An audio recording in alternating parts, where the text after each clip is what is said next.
सुबह सुबह पानी मून में फेंके जाने के साथ तिया की नींद खुली। पानी उसके ऊपर डालने उसकी सौतेली बहन लिप्सा थी। ये रोज का था। चल उठ महारानी, सारा काम कौन करेगा। तिया ने खुद की हालत देखी। उसके गालों पर थप्पड़ के निशान थे, शरीर पर मारने के निशान थे। उसकी हालत बहुत खराब थी। उसे अपनी सौतेली माँ बहन दोनों से पहले से ही नफरत थी, आज अपने पिता से भी हो गई थी। उसकी सौतेली माँ ईद्या बहुत शातिर औरत थी। वो हमेशा तिया के पापा हृदय के सामने तिया के साथ प्यार से पेश आती थी। लिप्सा भी अच्छी बड़ी प्यारी बेटी और बहन बनती थी। हृदय घर में ज्यादा नहीं रहते थे, वो बाहर काम करते थे। वो एस के कंपनी के ओनर के मैनेजर थे। तिया को हमेशा लगता था कि पापा उससे बहुत प्यार करते हैं, पर वो गलत थी।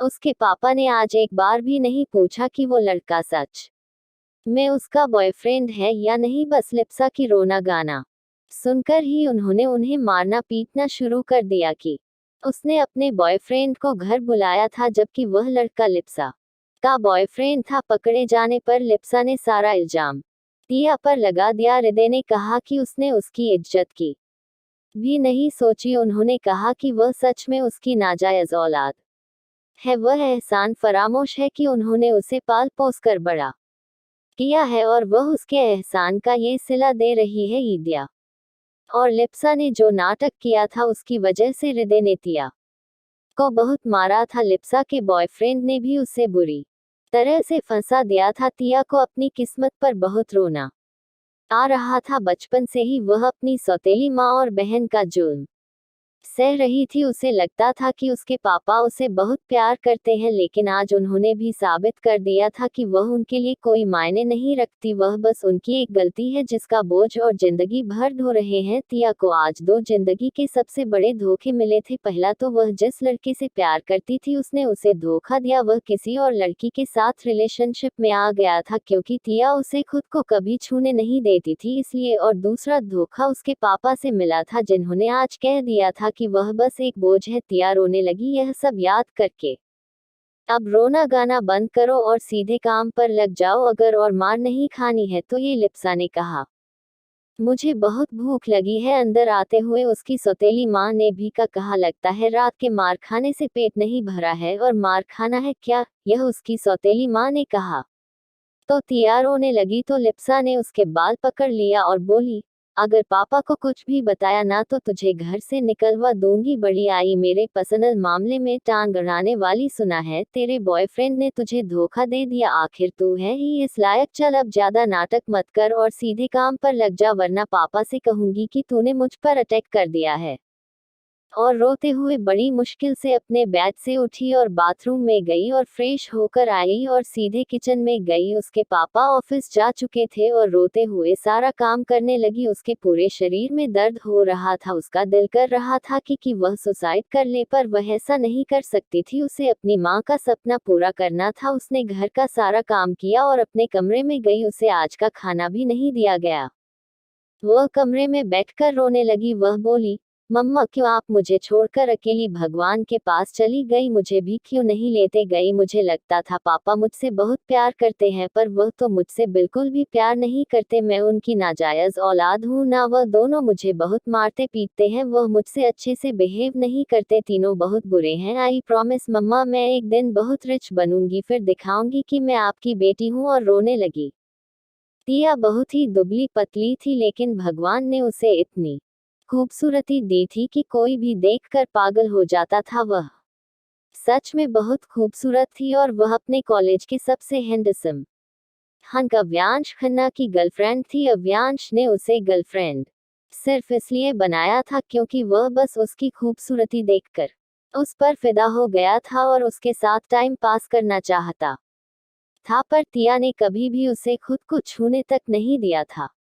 कॉलेज में एक और खूबसूरत लड़की थी जो बहुत ही घमंडी थी और वह अव्यांश को पसंद करती थी। उस लड़की का नाम साहना राय था। वह बहुत अमीर थी। उसे अपनी खूबसूरती पर बहुत घमंड था। अव्यांश तिया के साथ बोर हो गया था, इसलिए उसने सहाना का प्रपोजल एक्सेप्ट कर लिया और उसके साथ रिलेशनशिप में आ गया। साहना ने तिया को बहुत बेइज्जत किया था। पूरे कॉलेज के सामने उसका मजाक बना कर रख दिया था। दोनों ने सब लोग तिया पर हंसने लगे थे। तिया को अपने लिए आवाज उठाने नहीं आता था। वह चुपचाप सहने वाली लड़की थी। उसके भोलेपन का कोई भी फायदा उठा सकता था, इतनी भोली थी वह। कॉलेज के ही कैंटीन में पार्ट टाइम जॉब करती थी और अपना खर्चा चलाती थी, क्योंकि उसकी सौतेली माँ और बहन उसे कोई पैसा नहीं देते थे। तिया जैसे तैसे करके अपने कॉलेज की फीस भरकर पढ़ाई कर रही थी। वह आर्ट्स की स्टूडेंट थी। उसने 1 साल गैप भी किया था। पैसों की कमी की वजह से वह इस साल सेकंड ईयर में थी। वह टॉपर थी, इसलिए उसे स्कॉलरशिप मिलती थी। रात को एक नाइट क्लब बार में लिप्सा अपने दोस्तों के साथ पार्टी कर रही थी। उस नाइट क्लब में बिगड़े हुए अमीरजादे लड़के भी थे जो नशे में धुत थे। उनकी नजर लिप्सा पर पड़ी जो नशे में थी। उसने छोटे कपड़े पहन रखे थे और लड़के उसे बुरी नजर से देखने लगी। जब लिप्सा बाथरूम की तरफ जाने लगी तो वह लड़के भी उसके पीछे पीछे गए और लिप्सा को पकड़ लिया। लिप्सा का तो सारा नशा ही उतर गया। एक लड़का बोला, hey baby come on let's enjoy. तो दूसरा लड़का बोला, आज की रात हसीन बनाते हैं बेबी, हमारे साथ चलो। वह सभी नशे में धुत थे। लिप्सा गिड़गिड़ाते हुए बोली, प्लीज लेट मी गो, मुझे जाने दो। तीसरा लड़का बोला, ऐसे कैसे जाने दे बेबी, कम ऑन यार, you are so beautiful, enjoy. तो लिप्सा खुद को बचाने के लिए बोली, मेरी छोटी बहन है जो बहुत खूबसूरत है, वह मुझसे भी ज्यादा खूबसूरत है, उसके साथ एंजॉय कर सकते हो, प्लीज मुझे छोड़ दो। तो एक लड़का सोचते हुए बोला, ऐसा क्या, जरा देखे तो सही। तो लिप्सा ने जल्दी से अपने फोन में तिया की फोटो दिखाकर बोली, यह मेरी बहन बहुत खूबसूरत है ना। तो सब लड़के देखने लगे। एक लड़का बोला, ठीक है, तुम्हारी बहन का है? तो लिप्सा बोली, वह तो घर में है, उसे बुलाना पड़ेगा। तो दूसरा लड़का बोला, तो बोला, किसने मना कर रखा है? लिप्सा के दिमाग में एक आइडिया आया। वह बोली, उसके लिए कुछ रिश्वत देना पड़ेगा। तो एक लड़का बोला, तो तुम अपनी बहन को बेचना चाहती हो? तो लिप्सा बोली, ऐसे ही कुछ समझ लो। तो दूसरा लड़का बोला, कितना चाहिए? लिप्सा बोली, 50 लाख। एक लड़का जो दिखने में बहुत अमीर था वह बोला, डन। और जल्दी से चेकबुक निकाला और उसमें 50 लाख अमाउंट भरकर साइन करके लिप्सा को दे दिया। लिप्सा ने अपना फोन देखा, फिर तिया को कॉल किया। तिया ने कॉल उठाया तो लिप्सा रोने का नाटक करते हुए बोली, तिया प्लीज मुझे बचा लो, प्लीज प्लीज मुझे बचा लो।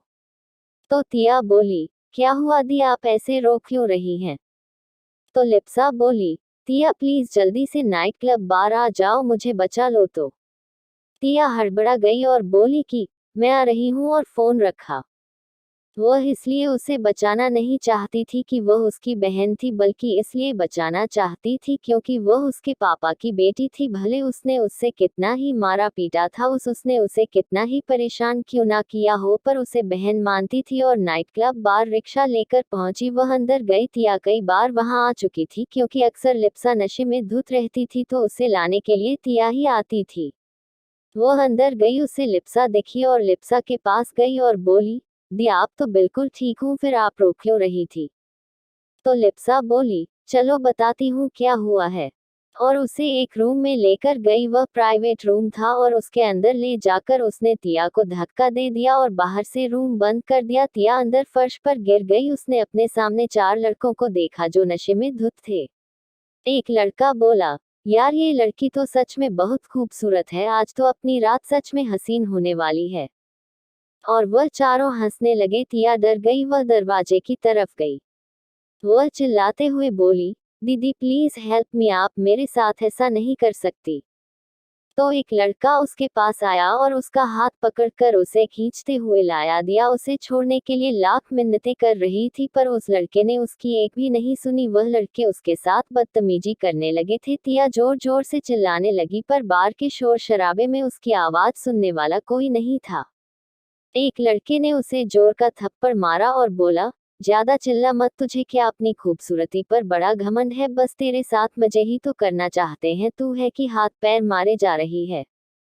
एक लड़के ने तिया के कपड़े के बाजू फाड़ दिए। तिया रोने लगी। उन लड़कों ने उसके हाथ पकड़ रखे थे। तभी दरवाजा खुला। चारों लड़के दरवाजे की तरफ देखने लगे। तिया ने भी देखा। उन्हें एक फर्श पर परछाई देखी, फिर उन्होंने सर उठाकर देखा, एक आदमी अंदर आ गया था। तिया को एक उम्मीद जगी।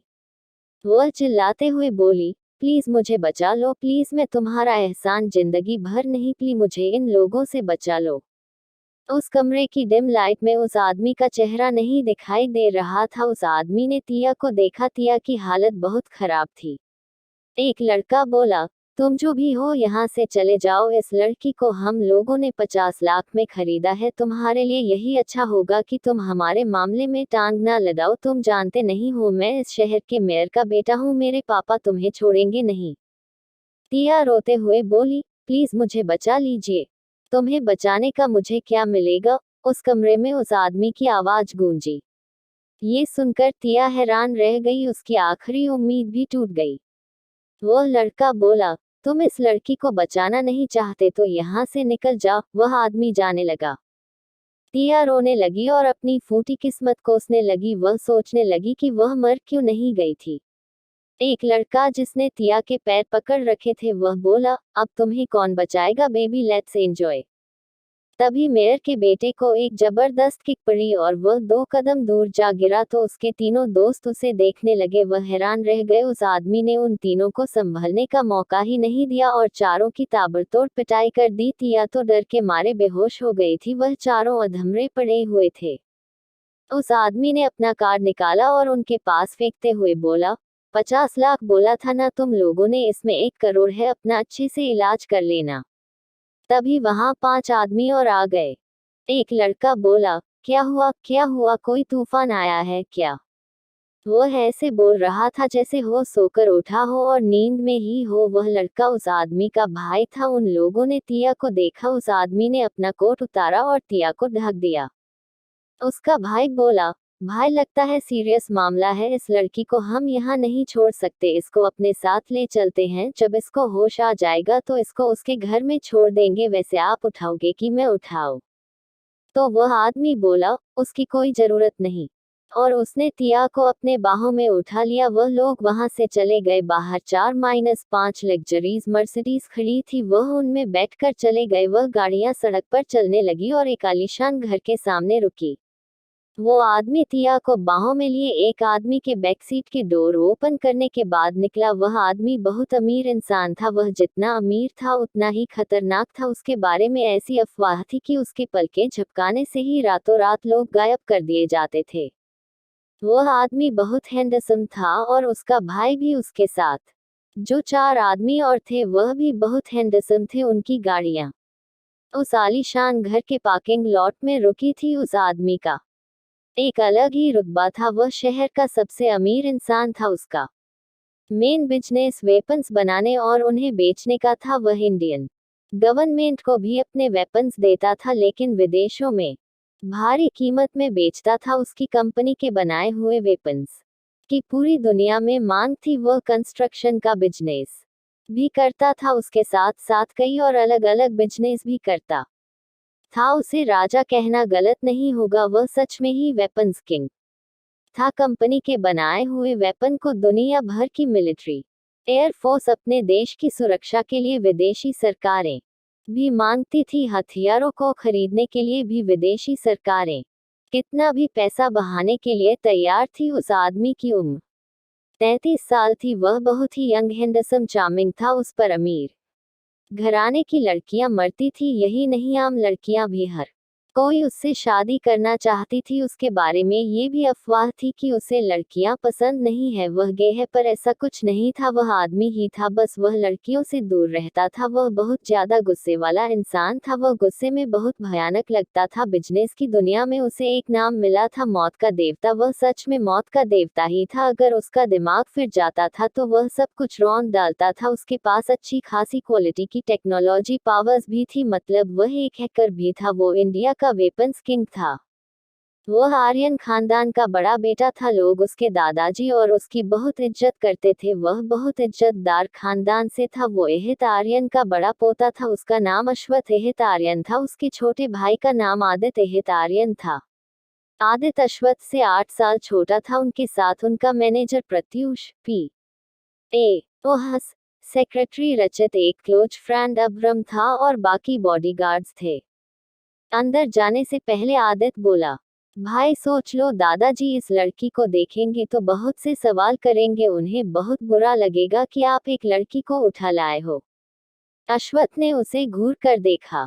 अब्रम बोला, हाँ अश्व, तेरा छोटा भाई सही कह रहा है।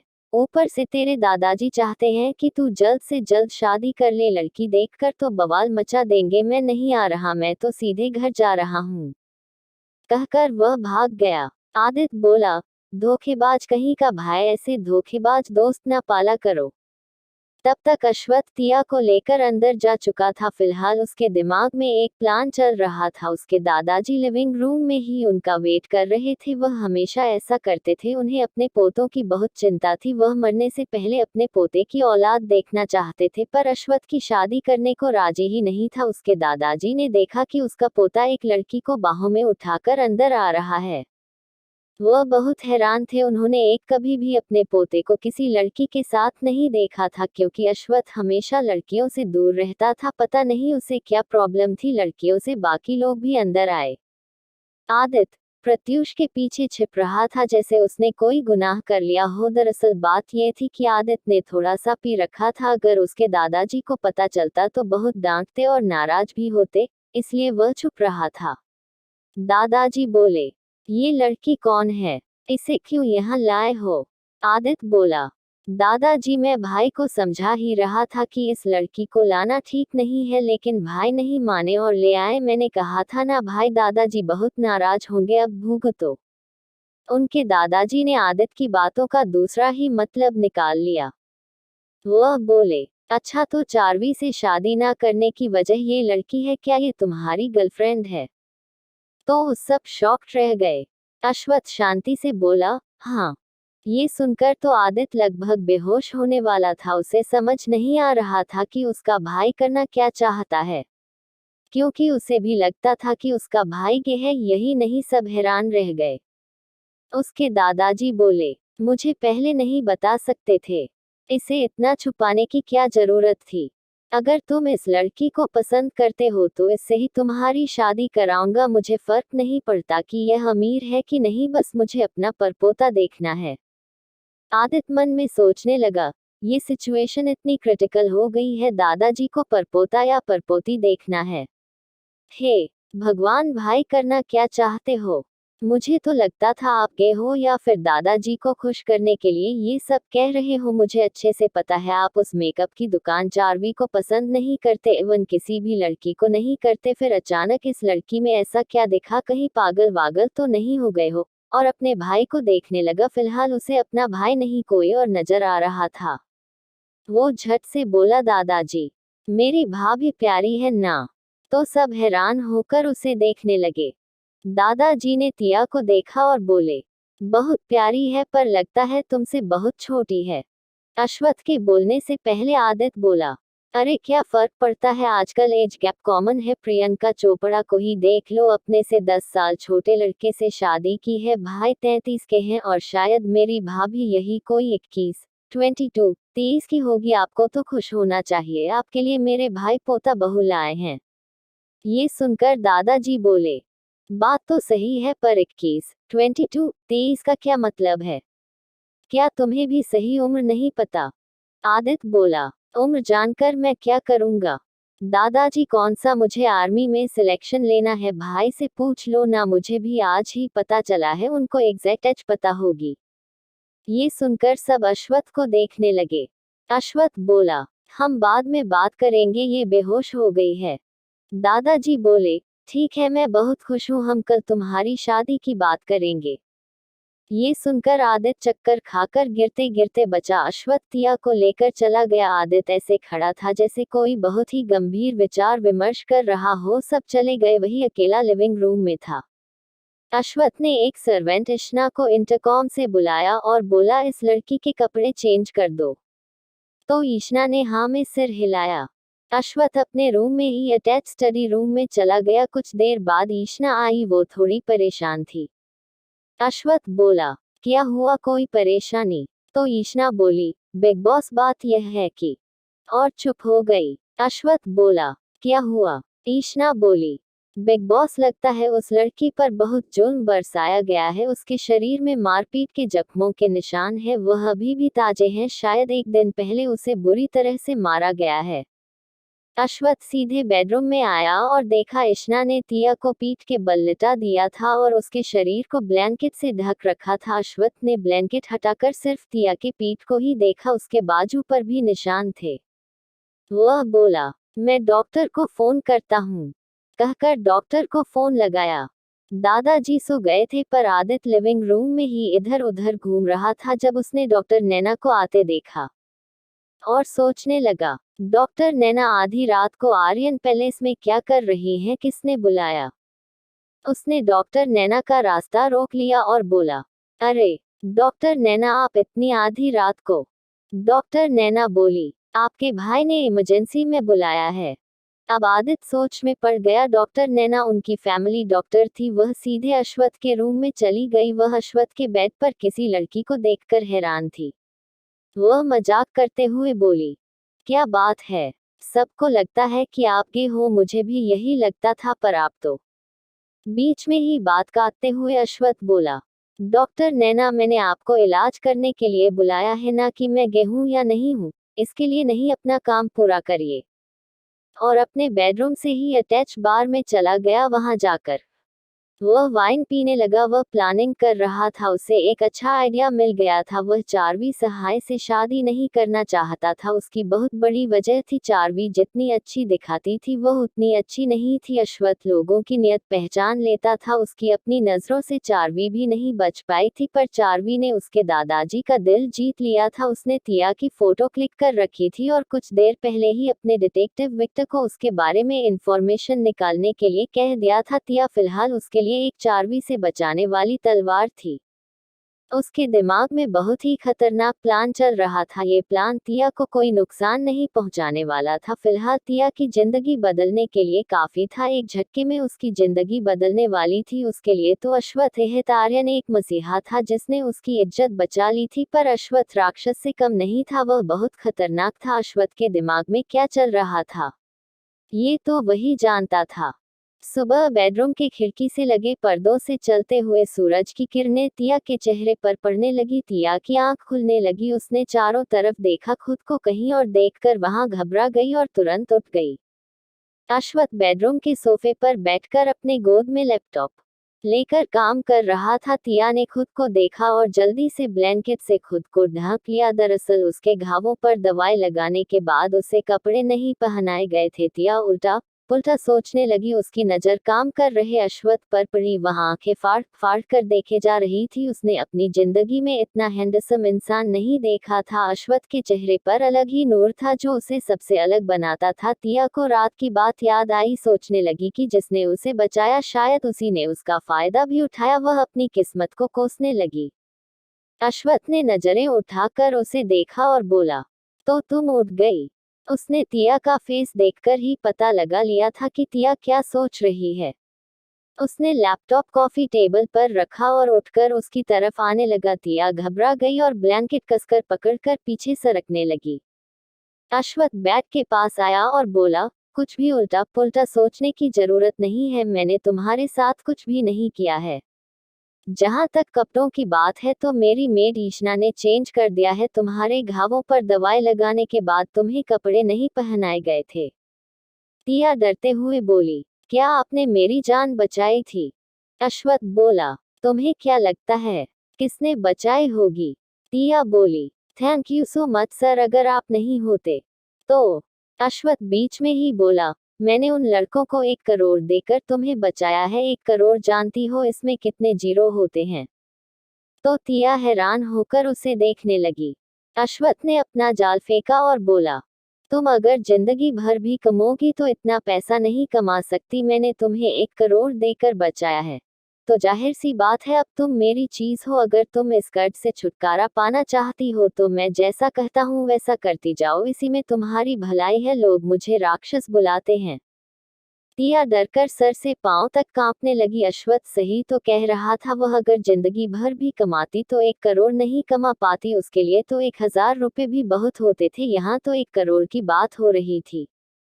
अश्वथ बोला, मैंने कुछ कहा? तुम अब मेरी चीज हो, तुम्हें मेरी सारी बातें माननी होगी, मुझे पता है। तुम्हारे घर वालों को तुम्हारे जीने और मरने से कोई फर्क नहीं पड़ता और तुम्हारे पास रहने के लिए कोई ठिकाना भी नहीं है, तो मेरा काम तुम्हें करना ही पड़ेगा, समझी? तो तिया डर गई और जल्दी से अपना सिर हाँ में हिलाया। वह कर भी क्या सकती थी?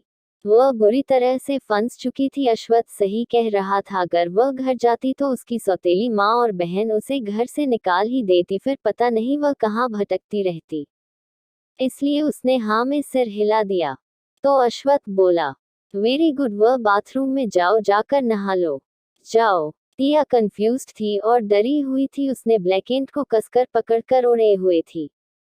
अश्वथ ने उसे घूर कर देखा और बोला, गो नाउ। तो तिया डरते डरते ब्लैकेंट को लपेटे हुए उतरी। वो डर से कांप रही थी। अश्वथ ने उसे देखा और अपने लंबे हाथ आगे बढ़ाया और आगे बढ़कर और उसे अपने बाहों में उठा लिया। तिया इतनी घबरा गई, उसकी धड़कन कम ज्यादा हो रहा था। अश्वथ सीधे उसे बाथरूम में ले गया और बड़े से चौड़े और लंबे बाथटब में तिया को रखा और अजीब नजर से देखते हुए कहा, खुद नहा लोगी या मैं हेल्प करूं? और ब्लैकेंट का एक छोर पकड़ा। तिया ये देखकर बहुत ज्यादा डर गई और कसकर ब्लैकेंट को पकड़ लिया। वो लगभग रोने ही वाली थी। अश्वथ ने छोड़ दिया और कहा, कपड़े वहां रखे हैं, सारा सामान है, तुम्हारी जरूरत के हीटर में पानी गर्म है, और चला गया। तिया शांत हुई और चारों तरफ देखा। वो हैरान थी। वह एक साफ आलीशान कस्टम मेड बाथरूम में थी। उसने नल चालू किया। आधे घंटे बाद बाथरूम का दरवाजा ओपन हुआ। अश्वथ ने नजरें उठाकर देखा, तिया बाथरूम के दरवाजे पर खड़ी थी। अश्वथ ने तिया के लिए आरामदायक कपड़े रखवा दिए थे जिससे उसके घाव को प्रॉब्लम ना हो। अश्वथ इस वक्त विक्टर के भेजे हुए तिया के बारे में इंफॉर्मेशन को पढ़ रहा था। वह बोला, वहां क्यों खड़ी हो? तिया चुप रही। अश्वथ बोला, मुझे पता है तुम गूंगी नहीं हो, ऐसा नाटक करना बंद करो, मुझे वह लोग बिल्कुल पसंद नहीं है, गूंगे बहरे की तरह बिहेव करते हैं। तिया डरते हुए आगे बढ़ने लगी। अश्वथ उसके कछुए की चाल देखकर बोला, अगर ऐसे ही चलोगी तो मेरे सामने पहुंचने के लिए तुम्हें 4 साल लगेंगे, स्मॉल फुटर मत बनो। तिया जल्दी से आई और उसके सामने एक आज्ञाकारी स्टूडेंट की तरह खड़ी हो गई, जैसे अश्वथ उसका कोई टीचर है जो उसे इंस्ट्रक्शन दे रहा हो। अश्वथ ने उसे सर से पांव तक देखा और बोला, भूख लगी है। तिया चुप रही। अश्वथ उसे देखते ही समझ गया था कि वह बहुत ही संकोची लड़की है और बहुत ज्यादा सेंसिटिव भी। उसने लैपटॉप नीचे रखा और खड़ा हो गया। तिया ने उसे देखा कि अश्वथ उसकी हाइट से बहुत ज्यादा लंबा था। उसे तो ऐसा लग रहा था जैसे पहाड़ के सामने वो एक छोटी सी चुहिया हो। तिया की हाइट भी अच्छी थी पर वह सिर्फ उसके सीने तक ही पहुंच सकती थी। अश्वथ बोला, अब अच्छी सी लड़की की तरह मुझे फॉलो करो, और चलने लगा। तिया उसके पीछे पीछे चलने लगी। वह दोनों डाइनिंग हॉल में आए जहां पर उसके दादाजी, उसका भाई, उसका मैनेजर, सेक्रेटरी और चीफ गार्ड ब्रेकफास्ट के लिए वेट कर रहे थे। आदित्य बोला, दादाजी लो, मेरे भाई और भाभी आ गए। तो दादाजी ने उन्हें देखा, वह दोनों आए। अश्वथ अपने चेयर पर बैठ गया पर तिया खड़ी रही। तो दादाजी बोली, अरे बेटा डरो मत, बैठो। तिया को कुछ समझ नहीं आ रहा था कि उसके साथ हो क्या रहा है। वह सोचने लगी कि कहीं वह किसी तरह की पैरानॉर्मल वर्ल्ड में तो नहीं पहुंच गई है। वह हक्की बक्की डरी सहमी सबको देख रही थी। अश्वथ बिना एक्सप्रेशन के बैठा हुआ था। वह बोला, बैठ जाओ। वह तब भी तिया वैसे ही खड़ी रही। वह तो हैरान थी अपने सामने इतने हैंडसम आदमियों की फौज देखकर। आदित्य बोला, भाई आप शायद भूल रहे हैं, आप ऐसा नहीं कर सकते, ऐसे कौन करता है? दादाजी बोले, अश्वथ अपनी होने वाली बीवी के साथ ऐसे कौन करता है? उसे बिठाओ, तुम तो आगे बैठ गए हो। अश्वथ ने अजीब नजरों से तिया को देखा और उसका हाथ पकड़ा और चेयर पर अपने पास बिठाया। सर्वेंट ने सबको हेल्दी ब्रेकफास्ट सर्व किया। तिया सच में बहुत भूखी थी पर वह खाने में संकोच कर रही थी। दादाजी बोले, बेटा शर्माओ मत, तुम्हारा ही घर है। क्या तुम ठीक से खाती पीती नहीं हो? इतनी दुबली पतली हो कि एक ही फूंक में उड़ जाओगी। तो आदित्य ने तिया को देखा और खाना छोड़कर तिया को फूंक मारा। उसकी इस हरकत से सब हैरान थे। तिया को तो वह बड़ा अजीब लगा। आदित्य बोला, दादाजी आप तो कह रहे थे कि उड़ जाएगी, पर ये तो यहीं पर है, आपका लॉजिक गलत निकला। भले ही मेरी भाभी दुबली पतली हैं, इसका मतलब यह नहीं है कि उन्हें कोई भी एक ही फूंक से उड़ा देगा। तिया को कुछ समझ नहीं आ रहा था, उसका तो मन कर रहा था कि वहां से भाग जाए। अश्वथ बोला, खाना खाओ और ठीक से खाओ। उसने जानबूझकर सर्वेंट से तिया को बहुत ज्यादा ब्रेकफास्ट सर्व करवाया था ताकि तिया पेट भर खा सके। तिया धीरे धीरे खाने लगी। ब्रेकफास्ट सच में हेल्दी टेस्टी था। उसकी नजर आदित पर पड़ी जो बड़े अजीब तरीके से खाना खा रहा था। उसकी हंसी छूट गई। सब उसे ही देखने लगे। जब वह हंस रही थी वह बहुत प्यारी लग रही थी। सब उसे ही देखने लगे। फिर सबने आदित को देखा जो खाए जा रहा था। उसे होश ही नहीं था। दादाजी और अश्वथ को छोड़कर सब हंसने लगे। उन्होंने कभी नोटिस नहीं किया था। आदित सबको हंसता देखकर बोला, ऐसे क्या हंस रहे हो? कोई जोकर देख लिया क्या? तो प्रत्यूष अपना पेट पकड़कर बड़ी मुश्किल से बोला, ओह माय गॉड आदि, तुम ऐसे खाना खाते हो? So funny. आदित बोला, इसमें फनी क्या है? ये तो मेरा स्टाइल है। फिलहाल वह अपनी बेइज्जती नहीं करवाना चाहता था। अश्वथ ने तिया को देखा। तिया ने जब उसे देखा तो चुप हो गई। वह डर गई और सिर नीचे कर लिया। आदित ने तिया को देखा और बोला, अरे क्या हुआ भाभी? अभी तो हंस रही थी, अचानक चुप कैसे हो गई? भाई ने आपको इशारों इशारों में डांट तो नहीं दिया? तिया उसे शॉक्ड होकर देखने लगी और अचानक ही उसके मुंह से निकला, भाभी, उद्धरण चिन्ह। तो सब उसे देखने लगे। दादाजी बोले, बेटा तुम मेरे पोते की गर्लफ्रेंड हो ना? ये सुनकर तिया लगभग बेहोश होने वाली थी। वह चौंक कर बोली, गर्लफ्रेंड किसकी? तो दादाजी अश्वथ को अजीब नजरों से देखने लगे। आदित अपने भाई के बचाव में बोला, अरे मेरी प्यारी भाभी, क्या आप भी? अच्छा मैं तो भूल गया, अब इसलिए ऐसा बोल रही है ना क्योंकि भाई के साथ आपको झगड़ा हो गया है। डोंट वरी भाभी, भाई आपसे शादी करने वाले हैं इसलिए तो यहाँ पर आपको लाए हैं। डोंट वरी, मैं हमेशा आपकी साइड में रहूंगा। हम दोनों मिलकर भाई की क्लास लेंगे। और उसने अश्वथ को देखा और अपने दादाजी की नजरों से बचते हुए एक आंख मारी। तिया शॉक्ड रह गई। अश्वथ ने उसे घूर कर देखा और आंखों में इशारा किया जैसे वह बोल रहा हो, शायद तुम भूल रही हो कि तुम्हारे ऊपर 1 करोड़ का कर्जा है जो तुम चुका नहीं सकती, तो इसलिए अच्छा होगा कि मैं जैसा कहूँ वैसा करो। मेरे हाँ में हाँ मिलाओ। तुम जानती नहीं हो मैं क्या कर सकता हूँ। तिया को समझ आ गया। वह धीरे से बोली, आई एम सॉरी। अश्वथ बोला, दादाजी आपको मेरी पसंद से कोई ऐतराज तो नहीं है ना? दादाजी हंसते हुए बोले, मुझे ऐतराज होगा? तुम्हें ऐसा लगता है मेरे प्यारे पोते? अगर ऐतराज होता तो रात को ही तुम्हें घुसने नहीं देता। मुझे खुशी है कि तुम खुद मेरे लिए पोता बहू लेकर आए हो। अब बस जल्दी से शादी कर लो। पता नहीं मैं भी कितने दिन तक जिंदा रहूंगा, बस मुझे जल्दी से परपोता या परपोती दे दो। ये सुनकर आदित बोला, दादाजी बच्चे कोई मार्केट में मिलने वाले प्रोडक्ट थोड़ी ना है कि मार्केट गए वहां से खरीदे और घर ले आए। बच्चे हैं, बहुत टाइम लगेगा। और आपको किसने कहा आप इतनी जल्दी नहीं मर सकते? आपको तो मेरे भी बच्चे देखने हैं, इनफैक्ट हम सबके बच्चे देखने हैं। प्रत्युष बोला, हाँ दादाजी आप हमेशा सेंटिमेंटल हो जाते हैं, आपको तो अभी 200 साल तक जीना है। दादाजी बोले, अगर चाहते हो कि मैं 200 साल तक जीऊं तो मेरे पोते से बोलो मेरे पोता बहू से जल्दी से शादी कर ले। मैंने पंडित जी से बात की है, वह बता रहे थे कि आज का दिन बहुत शुभ है, क्यों ना आज ही शादी कर लो। ये सुनकर सब हैरान रह गए, पर अश्वथ शांत था जैसे उसे पता हो कि ऐसा होने वाला है। तिया मन में बोली, शादी? यह क्या हो रहा है मेरे साथ? भगवान आप क्या चाहते हो? मेरी शादी? वह ऊपर से नीचे तक वह कांप रही थी। अश्वथ ने उसकी हालत भांप ली और टेबल के नीचे से उसका थरथर कांपता हाथ टाइटली पकड़ लिया। तिया तो उसके पकड़ते हैं और ज्यादा कांपने लगी। अश्वथ उससे धीरे से बोला, शांत हो जाओ, इतना क्यों कांप रही हो? मैं कौन सा तुम्हारी बलि चढ़ा रहा हूँ? याद रखो, I am your boss, I am save you, understand? ये सुनकर तिया खुद को नॉर्मल दिखाने की कोशिश करने लगी। वैसे भी वह अपनी सौतेली माँ और बहन के जुर्म सहने के बाद भी अपने पापा को ऐसा कुछ नहीं दिखाती थी। वह हमेशा उनके सामने ऐसा दिखाती थी कि वह खुश है। ये कहो कि अपने दर्द छुपाने में महारत हासिल कर ली थी। अश्वथ उसकी उंगलियों के एक्यूपंक्चर पॉइंट्स को दबाने लगा ताकि वह कोई गड़बड़ ना कर दे। एक तरह से वह उसे शांत कर रहा था। अश्वथ के छूने से तिया के अंदर बिजली के झटके लग रहे थे। उसे उसके दिल में तूफान उठा रहा था। उसे अश्वथ के छूने से नेगेटिव वाइब्स नहीं आ रही थी, उसे पॉजिटिव वाइब्स आ रही थी।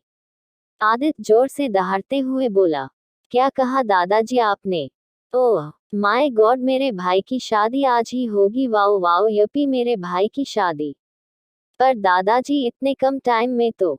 दादाजी बोले, तुम सबको तो पता ही है, अगर इस शादी को हम सीक्रेट नहीं रखते हैं, मेरे पोता बहू को नुकसान पहुंचाने वाले बहुत हैं और मैं ऐसा कुछ नहीं चाहता। तो ये सुनकर अश्वत्थ बोला, मुझे इससे कोई फर्क नहीं पड़ता दादाजी, पर हम कब तक छुपा कर रखेंगे, एक दिन ना एक दिन तो सबको बताना ही पड़ेगा, और मेरे होते हुए ऐसा कौन कर सकता है?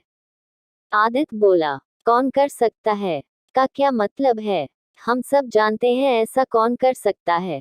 आई थिंक दादाजी इज राइट। सब पागलों की तरह चिल्लाने लगे। तिया की तो हालत खराब हो रही थी, वो इतने सदमे में थी, उसे एहसास ही नहीं था कि उसकी शादी हो गई। अश्वत्थ ने उसे जैसा कहा वैसा ही करती गई। उनकी शादी बस कुछ लोगों की मौजूदगी में ही हुई। अश्वत्थ के कुछ क्लोज फ्रेंड्स और आदित्य के कुछ क्लोज फ्रेंड्स ही थे फिलहाल। वह लोग तो पीकर टून पड़े थे जैसे अश्वत्थ की नहीं उनकी शादी हुई हो। तिया ने खुद को बड़े से मिरर में देखा, वो किसी रानी से कम नहीं लग रही थी। उसने डिजाइनर ब्राइडल लहंगा पहन रखा था, वह बहुत ही खूबसूरत था और कस्टम मेड था, और वह पिंक कलर में था। पिंक कलर उसका फेवरेट कलर था। उसका सपना था कि उसकी शादी हो तो वह ऐसे ही कपड़े पहन कर शादी करे। उसे यकीन नहीं हो रहा था कि यह सच है। वह सच में किसी राजा की रानी लग रही थी। उसे केयरटेकर्स ने अच्छे से तैयार किया था। उसने अपने मांग पर लगे सिंदूर को देखा। उसे शादी का वक्त अश्वत्थ का मांग में सिंदूर भरना याद आ रहा था, फिर फेरे सब याद आ रहा था। उसने अपने गले में पहने मंगलसूत्र को देखा, वह इस तरह से डिजाइन किया गया था, कोई कह नहीं सकता था कि वह मंगलसूत्र है। वह एक तरह का डिजाइनर पतली चेन का नेकलेस था, उसमें डबल ए का सिंबल था। वह बहुत ही प्यारा और खूबसूरत था। वह ध्यान से उस मंगलसूत्र को देख रही थी। वह मन में बोली, डबल ए मीन्स सर का नाम क्या है? और सोचने लगी। तभी अश्वत्थ बाथरूम से नहाकर बाथ क्लॉथ पहनकर बाहर आया और बोला, डबल ए मीन्स अश्वत्थ आर्यन। तो तिया आवाज सुनकर डर गई और हड़बड़ा कर वहीं गिर पड़ी। उसने सिर उठाकर अश्वत्थ को देखा, जो टॉवेल से अपने बालों को सुखाते हुए उसे अजीब नजरों से देख रहा था। वह बोला, इतना डरने की जरूरत नहीं है, तुम्हारे साथ मैं कोई जबरदस्ती नहीं करने वाला। तुमसे शादी करने का मेरे पास एक सॉलिड रीजन है, और जैसा कि मेरा तुम पर 1 करोड़ का कर्ज है तो तुम वही करोगी जो मैं कहूंगा, समझी? तो तिया ने जल्दी से हाँ में सिर हिलाया। तो अश्वत्थ बोला, तुम कुछ बोलती क्यों नहीं? ऐसे गूंगी बहरी की तरह रिएक्ट करती रहती हो। तो तिया डरते हुए बोली, जी मैं समझ गई। तो अश्वत्थ बोला, चलो मैं तुम्हें क्या करना है वह समझाता हूँ। और तिया का आर्म पकड़ लिया और उसे खड़ा किया। तिया तो डर के मारे कांप रही थी। अश्वत्थ ने उसे सोफे पर बिठाया और खुद भी बैठ गया। वह बोला, तुम्हें मेरी सारी बात माननी पड़ेगी, और जाहिर सी बात है कि अब तुम मेरी वाइफ हो तो तुम्हें पता तो होगा ना वाइफ के काम। तिया बोली, हाँ। उसे देखकर अश्वत्थ बोला, मैंने तुम्हारे कॉलेज के दिन को तुम्हारे 2 हफ्ते की लीव एप्लीकेशन दे दी है। और एक बात अच्छे से अपने छोटे से दिमाग और दिल में उतार लो, तुम मेरी हो। अगर तुमने मुझे धोखा देने या मुझे छोड़कर जाने की सोचा भी तो मैं खुद भी नहीं जानता कि मैं तुम्हारे साथ क्या करूंगा। एंड डोंट वरी, तुम्हारी फैमिली की तरह तो यहाँ पर कोई तुम्हारे साथ मिसबिहेव नहीं करेगा। और उसे सारे रूल रेगुलेशन बताने लगा। तिया बस हाँ हाँ बोल रही थी, उसके अलावा बोल भी क्या सकती थी। सुबह तिया अच्छी और सुकून की नींद सोई। वो अभी भी नहीं उठी थी। अश्वत्थ सोफे पर बैठकर लैपटॉप में काम कर रहा था। कॉफी टेबल पर कुछ फाइल्स रखी थी। एक हाथ में कॉफी का कप पकड़े हुए था और एक हाथ की उंगलियां लैपटॉप की कीबोर्ड की चल रही थी। तिया ने करवट बदली और उस रूम की सन्नाटे को चीरती हुई आवाज आई, धड़ाम। उसके बाद एक और आवाज आई। आवाज तिया के दर्द में चीखने की थी। उद्धरण चिन्ह। उसकी चीख सुनकर सब भागकर आए, पर डोर के पास रुक गए। अभ्रम बोला, अरे अब तो अश्वत्थ की शादी हो गई है, अंदर नहीं जा सकते, ऐसे ही मुंह उठाए उनकी प्राइवेसी को डिस्टर्ब करना होगा। ओहस बोला, आई थिंक ये चीख किसी और मामले की है।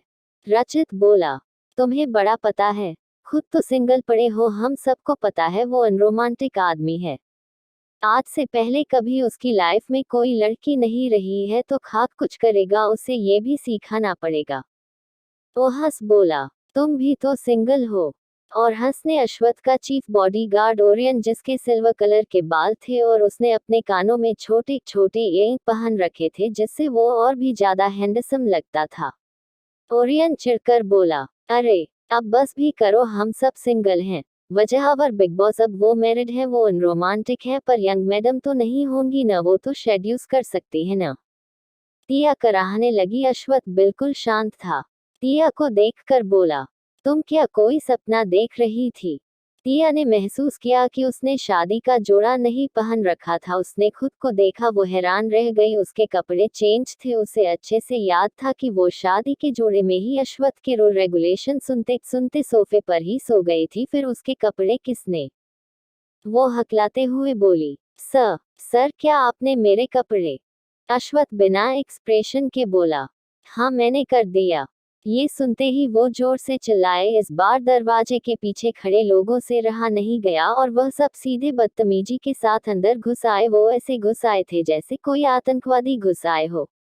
आदित्य बोला, सॉरी भाई, हमें गलत मत समझना, पर हमसे रहा नहीं गया। भाभी क्यों चिल्ला रही थी? कहीं आपने उनके साथ कुछ किया तो नहीं? वो हंस बोला, बिग बॉस क्या हुआ? ओरियन ने टिया को देखा और बोला, अरे हम लोग गलत टाइम में आ गए, चलो चलो। आदित्य बोला, ऐसे कैसे चले? पहले पता तो चले हुआ क्या है? अश्वत्थ बोला, कुछ नहीं हुआ है, तुम्हारी भाभी बेड से गिर गई। ओरियन सबको धक्का देते हुए बाहर निकाल लाया। आदित्य बोला, क्या कर रहे हो? ओरियन बोला, अरे यंग मैडम भी वहां रहती है, हमें अब पहले जैसे बेशर्मों की तरह वहां मुंह उठाए नहीं जाना चाहिए। आदित्य बोला, तो क्या शर्मिला बनकर जाना पड़ेगा? प्रत्युष का मन कर रहा था आदित्य को पकड़कर पीट डाले। हमेशा से आदित्य के दिमाग की वायरिंग अलग ही थी, वह हमेशा से अलग ही सोचता था।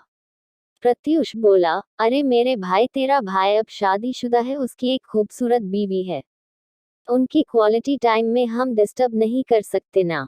आदित्य बोला, पर मेरा भाई तो अनरोमांटिक है। ओरियन बोला, चुप, अब चलो। फिर सभी आदित्य को उठाकर ले गए। टिया चीखते हुए बोली, आप ऐसा कैसे कर सकते हैं? आप मुझे उठा भी तो सकते थे, आपने क्यों मेरे कपड़े बदले? अश्वत्थ शांत रहा। वह बोला, क्यों? मैं तुम्हारे कपड़े चेंज क्यों नहीं कर सकता? शायद तुम भूल रही हो, तुम पर मेरा कर्ज है और ऊपर से तुम मेरी बीवी हो, तो इतना हक तो है ना मेरा। सॉरी, मैं तो कुछ भी कर सकता हूँ, मेरा भी तो हक बनता है अपने खरीदे हुए चीज को टेस्ट करने का। ये सुनकर टिया चुप हो गई। अश्वत्थ बोला, इतना शर्मिंदा होने की जरूरत नहीं है, मैंने ही देखा है, किसी और ने नहीं। ये सुनते ही टिया का मन कर रहा था वहीं पर गड्ढा खोदकर उसमें गिर जाए या फिर धरती फट जाए और उसमें वह समा जाए। वह झेप गई। अश्वत्थ ने टिया को प्रिंसेस नाइट गाउन पहना दिया था। टिया के गाल शर्म से लाल हो गए थे। वह फर्श को देख रही थी, उसकी हिम्मत ही नहीं हो रही थी सिर उठाकर देखने की, और वही अश्वत्थ बेशर्म की तरह कुछ भी बोले जा रहा था। उसकी बातें सुनकर टिया का मन कर रहा था कि वह गड्ढा खोदकर उसमें कूद जाए। अश्वत्थ ने उसकी मन की बात जान ली। वह बोला, मेरे घर में गड्ढा खोदने की कोशिश मत करना, समझ गई? और मरने की तो बिल्कुल भी मत सोचना। ये सुनकर टिया शॉक रह गई कि अश्वत्थ को कैसे पता चला कि वह वही सोच रही थी। पूरी दुनिया को लगता था कि अश्वत्थ रोमांटिक पसंद है, इनफैक्ट उसके दोस्तों और भाई को भी यही लगता था। उन्हें क्या पता था कि उनका ये दोस्त इतना बेशर्म भी हो सकता है। अश्वत्थ खुद भी हैरान था कि वह क्या बके जा रहा है और किस लिए। उसने टिया को देखा और बोला, तुम्हें पता है ना क्या करना है? आज पहली रसोई की रस्म करनी है। तुम्हें मेरे दादाजी को इम्प्रेस करने का एक भी मौका नहीं छोड़ना है, समझ में आई बात? तुम्हें खाना बनाना तो आता है ना? ये सुनकर टिया बोली, जी। अश्वत्थ बोला, तो अब जाओ, जाकर नहा लो, और हाँ, बाहर मेरे पागल दोस्तों की फौज है। अगर वह लोग कुछ भी उल्टा पुल्टा पूछते हैं तो जवाब मत देना, वह लोग बड़े हरामी लोग हैं। उद्धरण चिन्ह। ये सुनकर टिया मन में बोली, आप कौन से अच्छे हो? अश्वत्थ बोला, अब जाओगी भी या नहीं, या फिर चाहती हो कि मैं तुम्हारी नहाने में अश्वथ अपनी बात पूरी भी नहीं कर पाया था कि तिया उठ खड़ी हुई और भागते हुए बाथरूम में घुस गई और दरवाजा अंदर से बंद कर दिया और लंबी लंबी सांसें लेने लगी। अश्वथ मन में बोला, मैं कब से ऐसा हो गया हूँ, कुछ भी बोले जा रहा हूँ। लोग सही कहते हैं, औरत का चक्कर ही ऐसा होता है। क्या मेरा नो नो नो ऐसा नहीं हो सकता। और अपना काम करने लगा। तिया मन में बोली, हे भगवान, किससे शादी कर ली मैंने, इतनी फूटी किस्मत, उससे अच्छा तो मैं। और फिर उसे याद आया कि उसे खाना बनाना है। वह जल्दी जल्दी काम निपटाने लगी। वह पहले फ्रेश हुई, फिर ब्रश किया, फिर नहाई। वहां पहले से ही उसके लिए सब रेडी था। बाथटब में पानी भरा हुआ था एंड सब कुछ था। कपड़े भी रख दिए गए थे। तिया ने कपड़े देखे। वह कपड़े बहुत महंगे और ब्रांडेड थे। उसने कपड़े पहने और फिर बाहर आई। अश्वथ ने नजर उठाकर उसे देखा और बिना एक्सप्रेशन के बोला, अच्छी लग रही हो। तिया जल्दी से ड्रेसिंग रूम में गई और बालों में कंघी की और फिर तैयार होकर बाहर आई तो हैरान रह गई। उस घर के सारे हैंडसम हंक्स उनके कमरे के बाहर लाइन लगाकर खड़े थे। वह ऐसे लाइन लगाकर खड़े थे जैसे वह लोग अपने फेवरेट सुपरस्टार का वेट कर रहे हो। तिया को देखकर वह लोग हैरान रह गए और उसे गुड मॉर्निंग विश किया। आदित्य बोला, वाह भाभी, आप क्या लग रही हो, एकदम कहर। तिया चौंक गई। अहीम बोला, young madam, you are looking gorgeous. Tiya कुछ नहीं बोली। वह सच में बहुत खूबसूरत लग रही थी उस ड्रेस में। आदित्य बोला, आखिर भाभी किसकी है। अब भाभी, आप तो अब जल्दी से अपनी रसोई का काम करेगी। हम सभी प्राणी बहुत भूखे हैं, भूख से त्रस्त हैं, कृपया करके हम पर उपकार करेगी। ये सुनकर तिया खिलखिलाकर हंस पड़ी। तभी जॉन्सी आई और तिया को अपने साथ ले गई। फिर सारे आदमी बिना रोक टोक के रूम में हड़बड़ाते हुए गिरते पड़ते घुस आए। अश्वथ को पता था ऐसा ही कुछ हो रहा होगा। वह बोला, तुम लोगों में सब्र नाम की चीज नहीं है, कोई ऐसे आता है। प्रत्युष बोला, ओह रियली बॉस। उद्धरण चिन्ह। ओजस बोला, और नहीं तो क्या, एक बात बताओ, आपके और यंग मैडम के बीच कुछ हुआ भी या नहीं। आदित्य एक्साइटेड होकर बोला, भाई जल्दी बताओ ना, मैं चाचा बनने के लिए और ज्यादा वेट नहीं कर सकता। उद्धरण चिन्ह। ये सुनकर अश्वथ ने उन्हें घूर कर देखा और बोला, बैड मैनर्स। अभ्रम बोला, बैड मैनर्स गया भाड़ में। अब जल्दी से बता, एक तो किसी को बिना बताए उस लड़की को अपनी गर्लफ्रेंड अनाउंस कर दिया, फिर लगे हाथ दूसरे दिन शादी भी कर ली, तो जाहिर सी बात है कि उसे तुम पसंद करते होगे पहले से ही। अश्वथ बोला, मैं उसे नहीं जानता, फिलहाल मेरे पास उसके साथ रहने का एक सॉलिड रीजन है। रचित बोला, आई नो, वह मेकअप की दुकान 4वीं सहाय, आई एम राइट। प्रत्युष बोला, क्या सुबह सुबह किसका नाम ले लिया, अब मेरा पूरा दिन खराब जाएगा। वैसे ही उसकी शक्ल देखकर मुझे बहुत बुरा फील होता है। उस चालबाज औरत का जिक्र मत किया करो यार, आज मेरा पूरा दिन खराब जाएगा।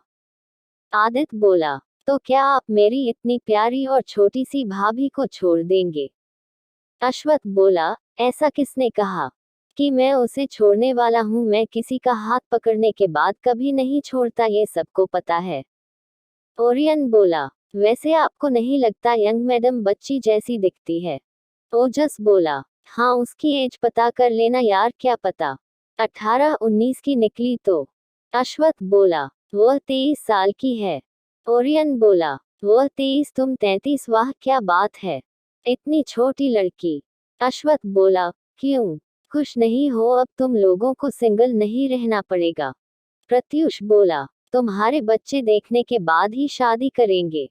अश्वथ सोचने लगा कि ओ सने ऐसा कौन से अच्छे काम किए हैं जो ऐसे दबंग बागर बिल्ले मिले हैं। वो कुछ नहीं बोला। रचित बोला, बताएं न बॉस, और दांत दिखाते हुए हंसने लगे। अश्वथ बोला, बत्ती सी दिखाना बंद करो, वो अभी बहुत छोटी है और उसका ग्रेजुएशन कंप्लीट नहीं हुआ है, ये अच्छी बात नहीं होगी। अहीम बोला, बात तो सही है, पर यंग मैडम का नाम क्या है। उद्धरण चिन्ह। ये सुनकर अश्वथ ने एक फाइल दिया जिसमें तिया के बारे में हर डिटेल थी। अहीम खोलकर पढ़ते हुए बोला, तिया आनंद अग्रवाल। ओजस बोला, आगे, और खुद ही फाइल ले लिया और पढ़ने लगा। नाम तिया आनंद अग्रवाल, पिता हृदय अग्रवाल, माँ उज्जवल आनंद। बस इतना ही पढ़ा था कि अहीम जोर से चिल्लाया, क्या कहा? माँ का नाम उज्जवल आनंद। ओह माय गॉड, उज्जवल आनंद। ये सुनकर ओरियन बोला, उज्जवल आनंद? ओह नो, मतलब यंग मैडम, फेमस आर्टिस्ट उज्जवल आनंद की बेटी, पता है। मेरे डैड उनके बहुत बड़े फैन थे। वह जो भी पेंटिंग बनाती थी ना, ऐसा लगता था कि वह अभी जी उठेगा। मेरे डैड तो उनकी हर पेंटिंग खरीदते थे, पर बहुत सालों बाद पहले जब वह वर्ल्ड फेमस आर्टिस्ट में बनने वाली थी, अचानक वह गायब हो गई। आदित्य बोला, मेरे पास भी बहुत सारी पेंटिंग है, मॉम ने खरीदी थी। अश्वथ बोला, उज्जवल आनंद अब इस दुनिया में नहीं है। ये सुनकर सब शॉक्ड रह गए। अहीम बोला, यंग मैडम की सौतेली माँ सौतेली बहन भी है। यह क्या चक्कर है? और ओजस से फाइल ले लिया और जल्दी जल्दी खुद ही मन में पढ़ने लगा और बोला, ये हृदय अग्रवाल तो बड़ा कमीना निकला। शादीशुदा होते हुए भी मिस आनंद के साथ चक्कर चलाया। बेचारी ने अपना करियर छोड़ दिया उनके लिए। ओह माय गॉड, प्यार लोगों से क्या क्या करवाता है। मतलब यंग मैडम उनकी नाजायज औलाद है।